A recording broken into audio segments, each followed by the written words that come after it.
ரொம்ப டேஸ்டியாக பிகினர்ஸ் கூட ரொம்ப ஈஸியாக செஞ்சிடலாங்க. அவ்வளோ ஒரு சிம்பிளான ரெசிபி தாங்க இது. கண்டிப்பாக ட்ரை பண்ணி பாருங்கள். இப்போ இதை எப்படி செய்கிறதுன்னு வீடியோக்குள்ளே போய் பார்க்கலாங்க. அதுக்கு ஸ்டவ் ஆன் பண்ணிட்டு கடாயை சூடுபடுத்திட்டு எண்ணெய் ஊற்றிக்கலாங்க. எண்ணெய் ஊற்றிட்டு எண்ணெய் நல்லா சூடாகி வந்ததுக்கப்புறமா பொடியாக கட் பண்ணி வச்சுருக்கிற வெங்காயம் சேர்த்துக்கலாங்க. சேர்த்துட்டு இப்போ இந்த வெங்காயத்தை வதக்கி விட்டுறலாம்.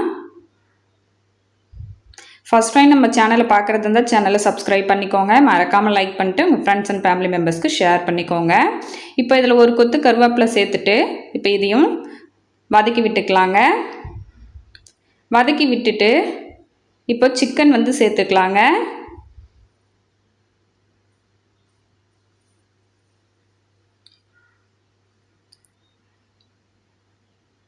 சிக்கனை சேர்த்துட்டு இப்போ இதுக்கு தேவையான அளவு கல்லுப்பு சேர்த்துக்கிறேன். சேர்த்துட்டு இப்போ இதை கலந்து விட்டுறலாங்க.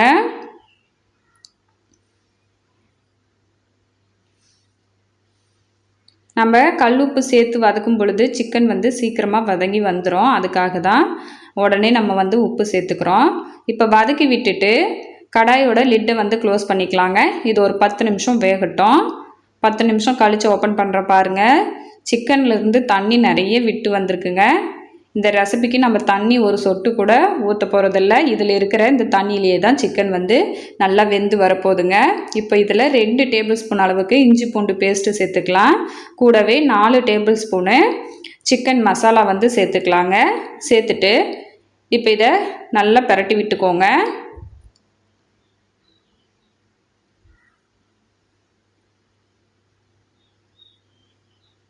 எல்லா பக்கமுமே மசாலா நல்லா கலந்து வரணும். அந்த அளவுக்கு நல்லா கலந்து விட்டுக்கோங்க.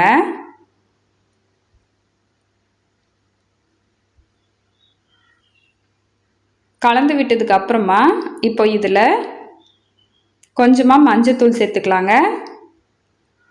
கலருக்காக ஒரு கொஞ்சமாக 1/4 டேபிள் ஸ்பூன் அளவுக்கு காஷ்மீரி மிளகாத்தூள் சேர்த்துக்கிறாங்க.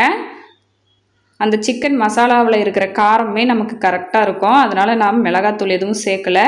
கலருக்காக காஷ்மீரி மிளகாத்தூள் மட்டும் ஒரு 1/4 டேபிள் ஸ்பூன் சேர்த்துருக்குங்க. சேர்த்துட்டு இப்போ இதையும் நல்லா கலந்து விட்டுறலாம்.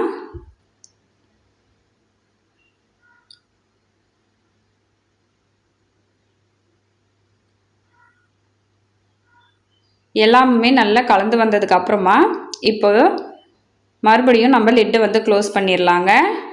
இதுவும் ஒரு 10 நிமிஷம் வேகட்டும். இடையிடையில் எடுத்து கலந்து விட்டுக்கோங்க. இப்போ பாருங்கள், அவ்வளோதான். ரொம்ப சிம்பிளான டேஸ்டியான சிக்கன் ரெசிபி ரெடி ஆயிடுச்சு. கண்டிப்பாக ட்ரை பண்ணி பார்த்துட்டு கமெண்ட்